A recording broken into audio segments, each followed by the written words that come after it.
Hello friends, violet के पिछले chapter में हमने देखा था कि होबिन जिन होली को किसी तरह से पकड़ना चाहता है। वो जल्दी से जाता है शिपिंग यार्ड पर, जहां से जिन होली निकलने की कोशिश कर रहा है। तो क्या होबिन टाइम पर पहुंच पाएगा? आइए देखते हैं। चैप्टर की शुरुआत होती है सीपोर्ट से, जहां पर बहुत सारे कंटेनर्स रखे हुए हैं। होबिन इसी जगह पर आ रहा है क्योंकि जिन होली इस जगह से दूसरे देश में जा रहा है। उसके जाने से पहले होबिन को उसे पकड़ना था। हॉबिन योंग जी के साथ मिलकर किसी तरह से उस टाइकोंडो वैन को भगाते हुए यहाँ पर आकर पहुंच जाता है। स्मैशिंग स्पीड में इस वैन को रोकते हुए ये योंग जी से कहता है कि गाइस देखो, हम फाइनली वहां पर पहुंच चुके हैं। मुझे पता है वो जिन हो ली जरूर हमसे कहीं दूर भागने की कोशिश करेगा। हमें उसे अपने हाथ से जाने नहीं देना है। मेरे पास बस यही एक लास्ट मौका है उसे पकड़ने का, दुनिया के सामने एक्सपोज करने का।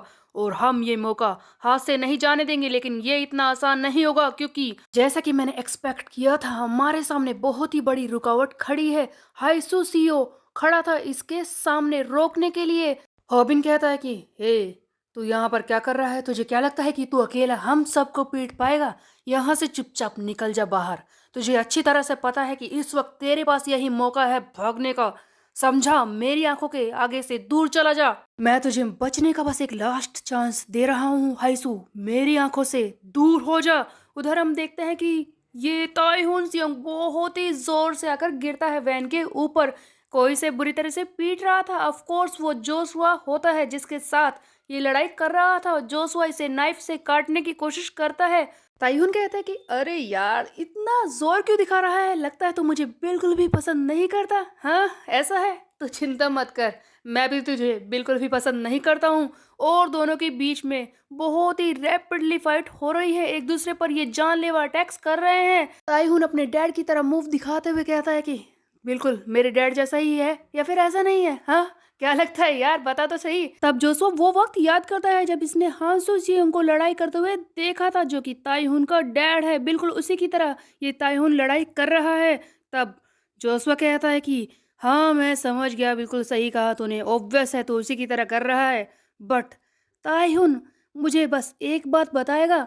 तुझे किसी का भी एहसान मानने की आदत नहीं है ना? तो किसी के लिए भी कोई भी फिक्र नहीं दिखा सकता। तेरे पास बस कुछ है तो वो है ये एरोगेंस, जो हमेशा तू दिखाता रहता है। मुझे आज तक यकीन नहीं होता कि वो भगवान ऐसा क्यों करता है। तुझ जैसे घटिया लोग, जिसे अपने पेरेंट्स की कोई चिंता नहीं है, उन्हें इतने अच्छे पेरेंट्स मिलते हैं।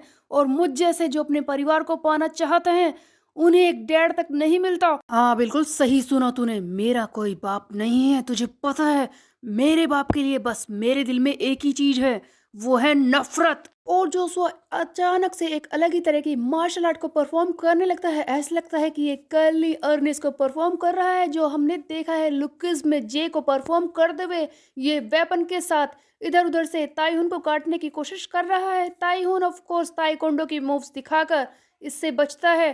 तब जोशुआ कहता है कि तुझे पता है, मैं उससे नफरत करता हूँ। मैंने उसकी आवाज तक नहीं सुनी, इवन मैंने उसकी शक्ल भी नहीं देखी थी।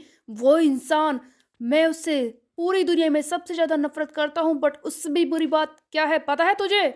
मुझे तो पता ही नहीं था कि वो इस दुनिया में एग्जिस्ट करता है। तू बता, अगर ऐसा हो कि तुझे पता ही ना हो कि तेरा बाप इस दुनिया में है, तेरा कोई बाप भी है, तो तुझे कैसा लगेगा? ताइहुन कहता है कि तूने क्या किया उसके साथ? तब ये जोशुआ कहता है कि मेरी बात को ध्यान से सुन। मेरे लिए मेरा बाप बस एक ही चीज है, रिवेंज लेने का एक ऑब्जेक्ट, जिसे मैं पूरी तरह से चीर फाड़ करना चाहता हूँ, जिसे मैं मारना चाहता हूँ। ताइहुन की लड़ते लड़ते काफी हालत खराब हो जाती है। जोशुआ ने इस पर कई सारे अटैक्स किए हैं। ताइहुन के कपड़े तक फट चुके हैं चाकू के वार से। और तब जोशुआ कहता है कि सुन ले मेरी बात, तैयार हो जा, क्योंकि अब तेरे मरने का वक्त आ चुका है। मेरे पास तुझ जैसों के लिए काफी वक्त नहीं है, समझा? जिस पर ताइयुन कहता है कि क्या सचमुच? हाँ, इतना एम्बैरेसिंग मुझे फील करा दिया तूने आज तो यार। बट तुझे क्या लगता है कि मैं तुझ जैसे से हार जाऊंगा? हाँ, ये इतना आसान है? और हम देखते हैं कि अचानक से ताइहुन के अंदर अलग ही पावर आ जाती है। और वो इस जोशुआ का हाथ पकड़कर इस पर अपनी मूव्स दिखाना शुरू करता है।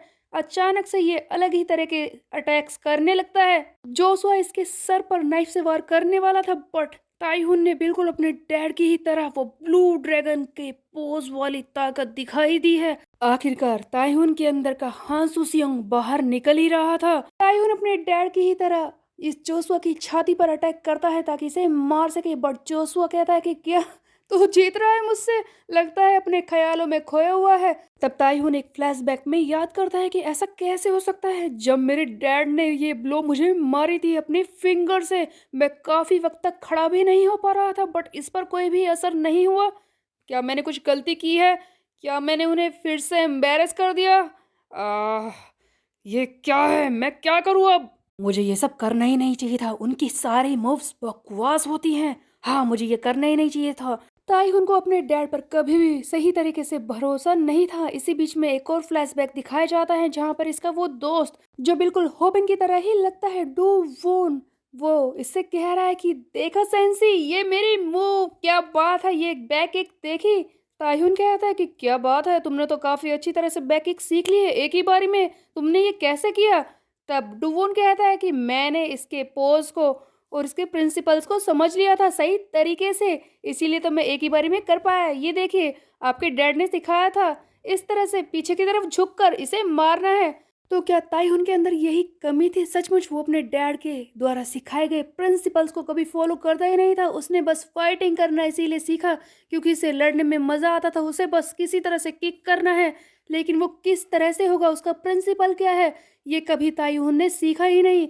बट डू वून वो सारी बातें जानता था। अपने दोस्त को याद करने के बाद फाइनली ताइहुन कहता है कि हाँ, मैं समझ गया हूँ कि अब मुझे करना क्या है। ताइहुन अपनी लेसिस को बांध रहा होता है। इसी बीच में जोशुआ इस मौके का फायदा उठाना चाहता है और वो ताइहुन पर ऊपर से एक पंच मारने की कोशिश करता है, बट ताइहुन इसके लिए पहले ही तैयार था। एक अलग ही पोज बनाकर ये बैठ जाता है जो इसके डैड के साथ इसने लड़ाई में एक बार सीखा है। एक बार इसके डैड ने भी ऐसा ही किया था। तब ताइहुन एक स्ट्रेच किक मारता है जो इसके डैड पहले परफॉर्म कर चुके हैं लड़ाई में, और इस बार सचमुच इसने दिखा दिया कि वो भी हांसो सियोंग की तरह ही लड़ाई कर सकता है। इसके पीछे इसके डैड की झलक दिखाई देती है। तभी ताइहुन के डैड की वॉइस ओवर इसके बारे में बताना शुरू करती है कि सब जानते हैं कि मार्शल आर्ट की प्रिंसिपल सीखना कितना ज़्यादा ज़रूरी है। वो किसी भी ताकत को बढ़ा सकते हैं, बट ये सारी चीज़ें एक एवरेज पर्सन के लिए ज़रूरी हो सकती है, बट मेरा बेटा ताइहुन वो कुछ अलग है, वो अलग ही मिट्टी का बना हुआ है।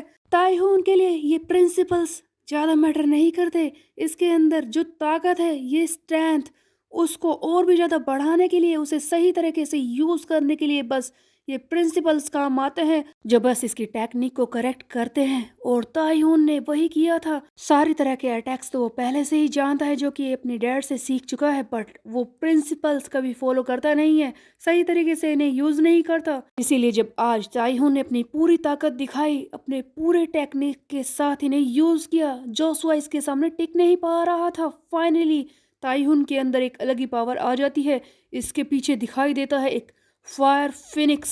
ताइहुन ने फाइनली जोशुआ को बुरी तरह से रैपिडली अटैक करके पीट ही दिया था। जोशुआ कहता है कि आह आह किल मी, किल मी। तब ताइहुन कहता है कि व्हाट, क्या कहा तूने? हाँ, मुझे सुनाई नहीं दे रहा। देख यार, लगता है तूने मुझे गलत ही समझ लिया है। तुझे क्या लगता है कि मैं तुझे मारने के लिए यहाँ पर मरा जा रहा हूँ? हाँ, तेरे पास 500 बोन है क्या? चल छोड़, मैं ही खुद ले लेता हूँ, थोड़ा सीधे से लेट जा, बस मुझे पर्स निकालना है। ताइहुन उसके पॉकेट से पर्स निकाल लेता है और कहता है कि देख, तेरे पास काफ़ी ज़्यादा पैसे हैं और वो मैंने ले लिए हैं, इसीलिए मैं तुझ पर दया करके तुझे छोड़ रहा हूँ। तो चिंता मत कर, मेरा तुझे मारने का कोई भी इरादा नहीं था। क्या हुआ, शौक लगा कि इतना पीटने के बाद भी मैं तुझे जिंदा छोड़कर जा रहा हूँ? तेरी मेरी कोई दुश्मनी है ही नहीं, तो चिंता मत कर और ऐसे बेचारे बच्चे की तरह रोना बंद कर यार, क्योंकि मैं तुझे मारने वाला तो हूँ नहीं। चल, बच्चे की तरह रोना बंद कर, मैं जा रहा हूँ। ये कह करता हूँ तो वहाँ से चला जाता है। उसके बाद हम देखते हैं ली जिनहो को, जो कि शिप के अंदर जाने को तैयार है। वो यहाँ से निकलने की कोशिश कर रहा है और कहता है कि कोई है जो उन लोगों को संभाल लेगा। ऑफ कोर्स वो कोई और नहीं, हाइसू सीओ है जो होबिन और उसके साथियों का रास्ता रोके हुए खड़ा है। लेकिन क्या वो अकेले ही इन्हें पीट पाएगा? ऐसा कुछ नहीं है, होबिन के साथी इस हालत में कैसे पहुंच गए? इन्हें किसने पीट दिया था? वो बात ये है कि यहाँ पर सिर्फ हाइसुसियो अकेला नहीं है। शिपिंग यार्ड में बहुत सारे गुंडे हैं जो जिनहो ली के टीम के मेंबर हैं। वो आकर होबिन पर वार करते हैं उसके साथियों पर चाकू के साथ। अगर अब ऐसा हो कि हमें पता ही ना हो लेकिन कोई पीछे से आकर चाकू से वार करे तो हम गिरेंगे ही। होबिन के साथ भी यही हुआ था। होबिन कहता है कि मेरी बात को ध्यान से सुन लो तुम सब, मुझे मौका चाहिए उसे पकड़ने का, इसीलिए अब चाहे जो हो जाए इस आदमी को रास्ते से हटाना है। तुम लोग मेरा साथ दो क्योंकि यहाँ पर बहुत सारे इडियट्स भरे हुए हैं। इन सबको हटाकर मुझे उसे पकड़ना है और सबसे पहले इसे मुझे साफ करना है, समझे? अब इनके सामने ये हाइसुसियो दीवार की तरह खड़ा है तो क्या जिनहोली इसके हाथों से निकल जाएगा हाइसुसियो की वजह से? ये हम देखेंगे आगे आने वाले चैप्टर में। तब तक के लिए मेरे चैनल को सब्सक्राइब कर ले, बेल के आइकन को कर दे प्रेस। फिर मिलते हैं, बाय बाय गाइस।